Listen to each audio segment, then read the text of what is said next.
coisas estão sendo planejadas. Eu acho que é o Estado que vai seguramente receber a maior quantidade de investimentos. E a gente tem muita coisa acontecendo, né? Então, observe, existem os investimentos no próprio Estado e aqueles que vão beneficiar o Estado indiretamente. Então, por exemplo, quando a gente está fazendo lá a pavimentação da BR-163 no Pará, né, e já planejando a concessão dessa BR-163 ali de Sinop até Miritituba, a gente está pensando no escoamento da Safra do Mato Grosso. Quando a gente está fazendo as pontes da BR-158, né, que estão perto ali da gente já dar ordem de serviço, em direção a Marabá, a gente está pensando no escoamento da carga no Mato Grosso.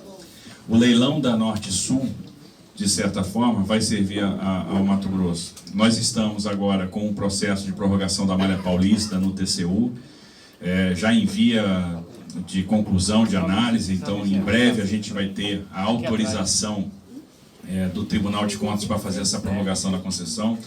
Isso dispara em um gatilho que vai gerar de 6 a 7 bilhões de investimento. A gente está falando de pegar a capacidade da Malha Paulista, o investimento que vai ser feito pela Rumo, e sair ali de 35 milhões de toneladas de capacidade para 70 milhões de toneladas de capacidade.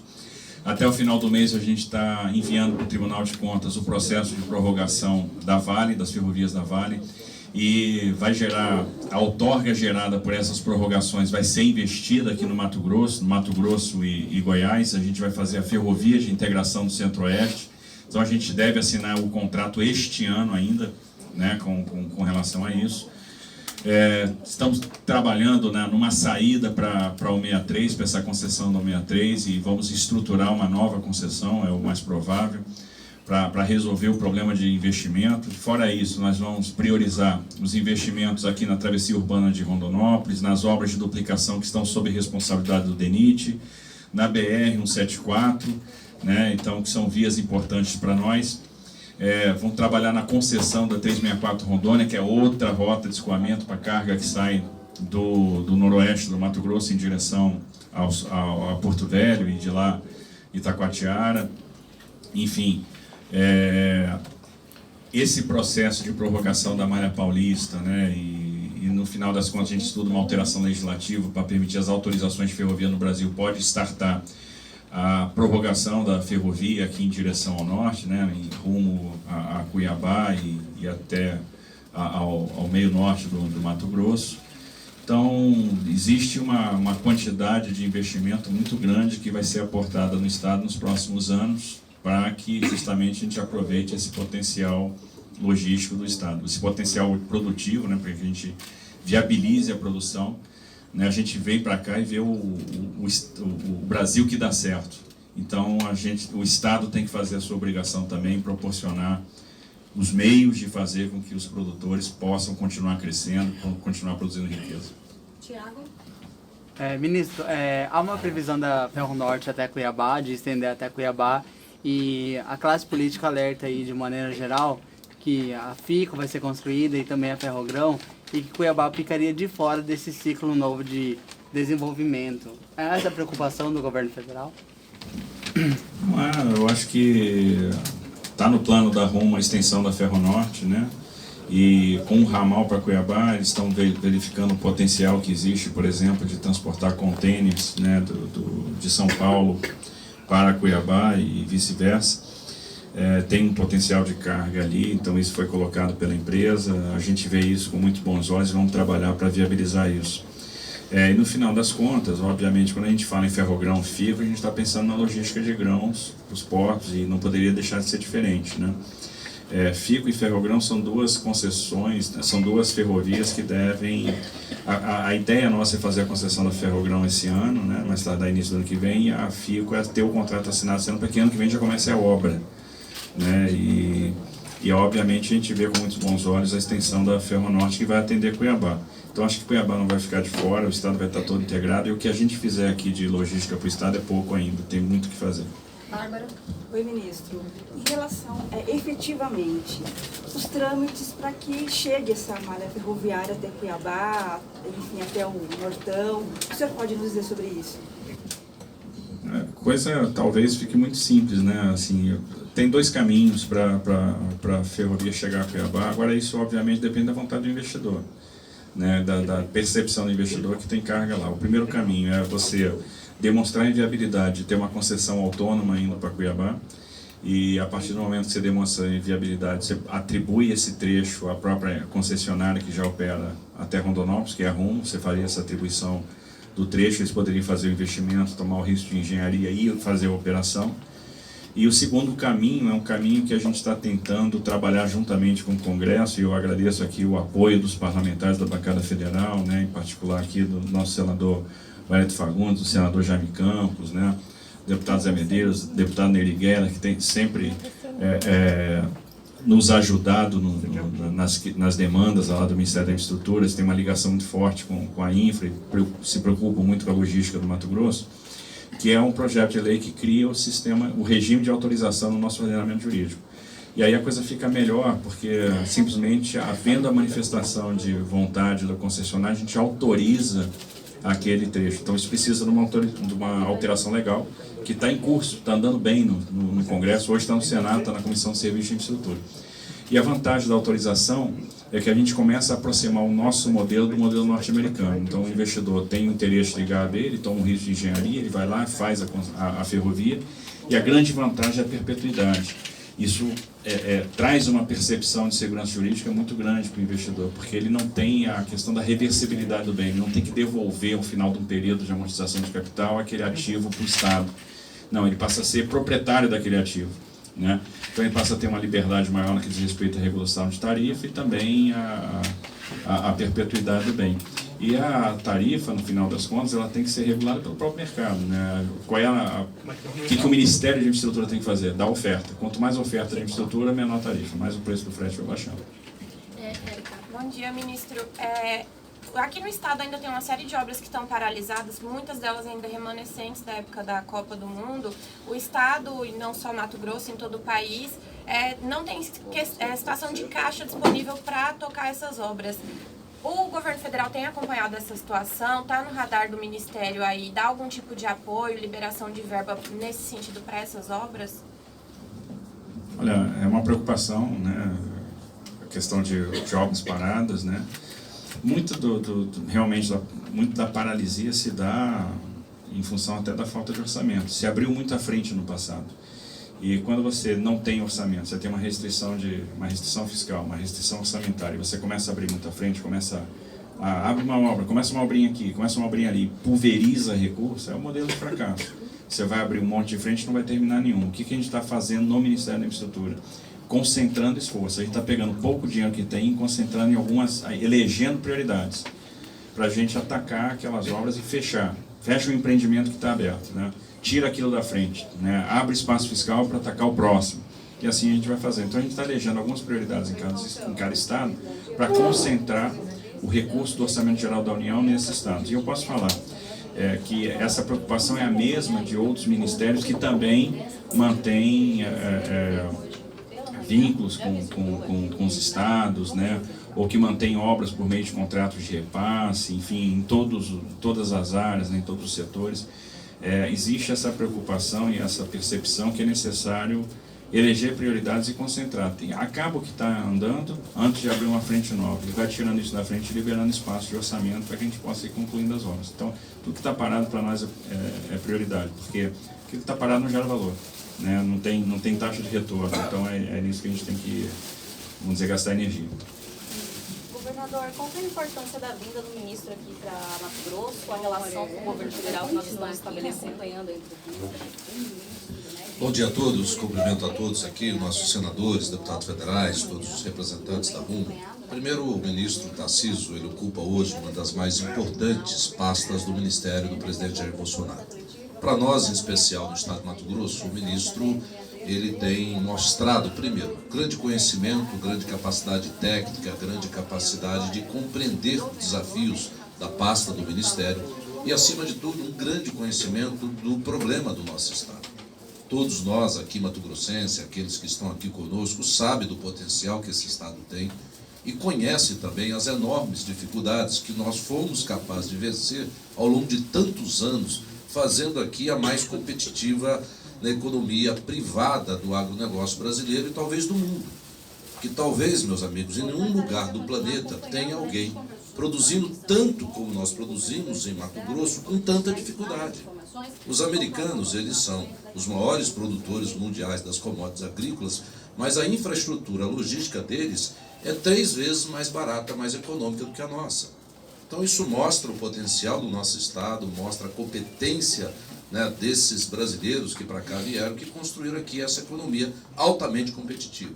Se o estado brasileiro, o estado de Mato Grosso, se nós fizermos a nossa parte, né, e fazer a nossa parte muitas vezes é não atrapalhar a iniciativa privada, é dar os permits, dar a licença, dar as autorizações, coisa que é tão difícil fazer desse país acontecer. Existem modelos regulatórios, existe um modelo de Estado brasileiro que foi concebido aí em tempos pretéritos muito distantes e que não é fácil mudar isso no Brasil. E nós, né, eu reconheço então nesse ministério, no ministro Tarcísio, né, um importante interlocutor, né, dos interesses da infraestrutura brasileira e um homem que tem mostrado muito conhecimento, muita compreensão de o quanto o Estado de Mato Grosso pode contribuir, né, com o Brasil e com o crescimento da nação brasileira. Jéssica, governador, teve algum pedido em especial ou algum projeto futuro que o senhor colocou para o ministro nesse encontro de hoje? Nós não precisamos, gente, nesse momento, inventar muita coisa. Já tem desenhado, já de muitos anos, né, algumas das grandes e importantes demandas de logística aqui no nosso estado.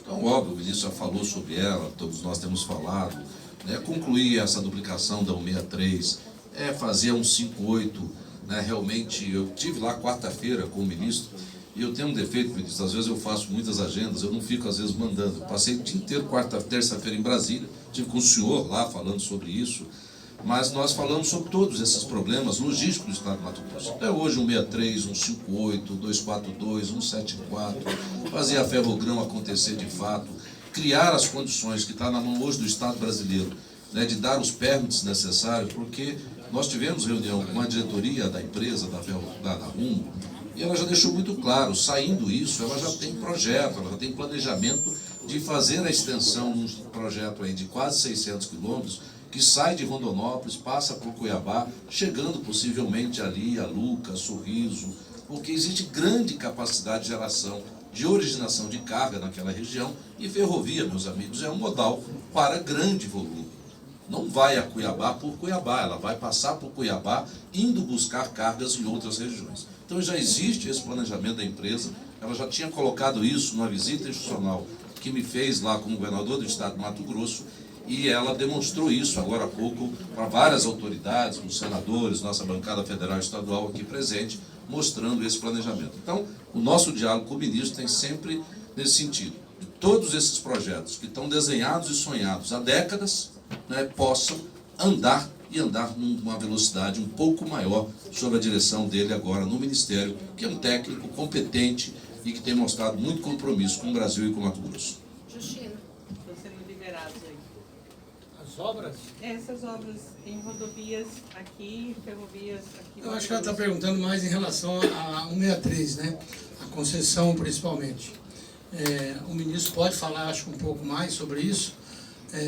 Essa concessão já está vencendo agora, como todas no Brasil. Então, o Ministério está articulando a possibilidade, junto com o Tribunal de Contas, junto com a NTT também, de relicitação, ou seja, entrega amigável para uma relicitação. Isso no Brasil inteiro, né? E esse é um grande problema do Brasil, infelizmente, vocês mesmo da RUM falaram muito agora na nossa conversa lá, a questão da segurança jurídica. Então, infelizmente, contratos que são feitos, assinados, nós temos hoje política de governo e não política de Estado. Ou seja, muda o governo, pode mudar aquilo que foi pactuado, né? E nesse caso das concessões, não. No próprio governo passado foi assinado, o BNDES ficou com o compromisso de fazer o financiamento a longo prazo e não fez. Por isso, hoje, toda essa situação das nossas rodovias.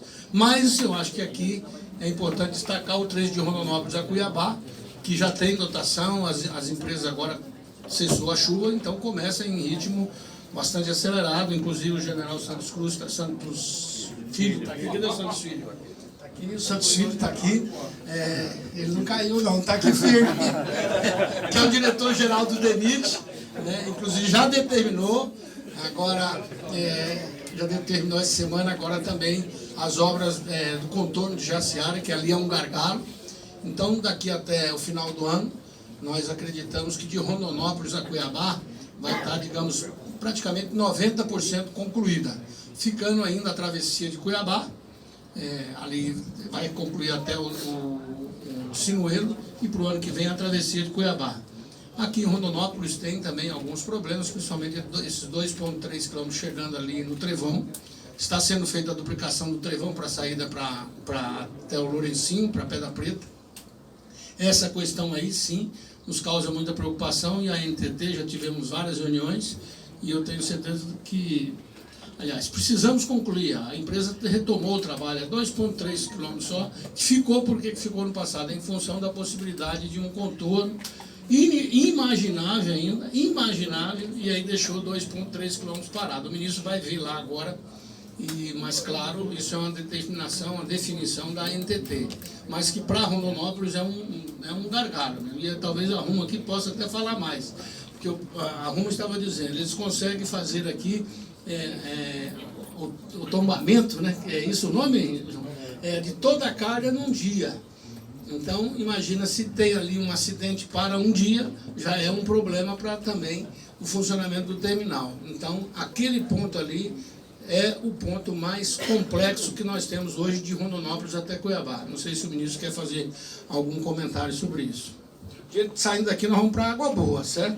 Então, agora nós vamos visitar lá o trecho ainda, rapidamente ali, almoçar, e nós vamos para Água Boa, que lá vamos também falar sobre a FICO e inaugurar também a iluminação da travessia urbana. E o senador Jaime Campos, ele é um cara que, assim, ó, gente, tem horário, vamos cumprir. E principalmente o estômago dele também reclama bastante. É verdade.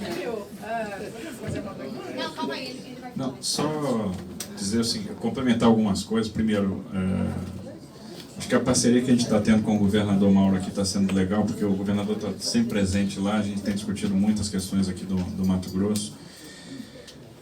Assim como a gente tem feito da mesma forma com a bancada federal, que está sempre presente lá, né? O deputado Neri coordena, e nós temos o senador Wellington como presidente da frente parlamentar mista de logística, né?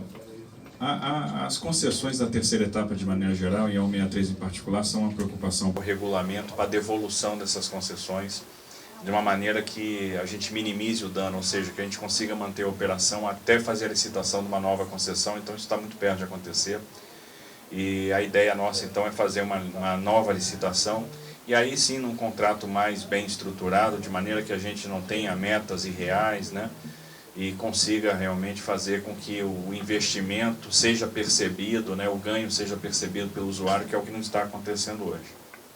E nós vamos tratar outras questões. Eu acabei de receber aqui um ofício, né, da Câmara Municipal de Alto Araguaia, falando da duplicação da 364 Rondonópolis-Jataí. Isso está na concessão. Nós estamos estudando e estruturando agora a concessão da 060 364, que vai pegar esse trecho Jataí-Rondonópolis. Então também é outra concessão que vai atender o Estado. Então observe a quantidade de coisas que vai acontecer nesses próximos anos, né? A gente está falando de Ferrogrão, está falando de FICO, da concessão da 364-060, concessão da 163, enfim, as obras da 158, 242-080, que para nós é uma prioridade, vai ter extensão da Ferronorte, tem muita coisa aí para acontecer, prorrogação da Malha Paulista. Então vai dar a percepção, né, a melhoria na logística para o Mato Grosso vai ser muito forte. E, obviamente, isso vai ter um reflexo em termos de preço, né, em termos de custo. Então, estamos trabalhando firme para resolver esses problemas das concessões que hoje estão com seus contratos aí, com alto nível de inadimplência. E a ideia, então, é fazer a substituição dessas concessionárias, né? A gente vai estruturar novas concessões para fazer a substituição das concessionárias que estão operando hoje em dia.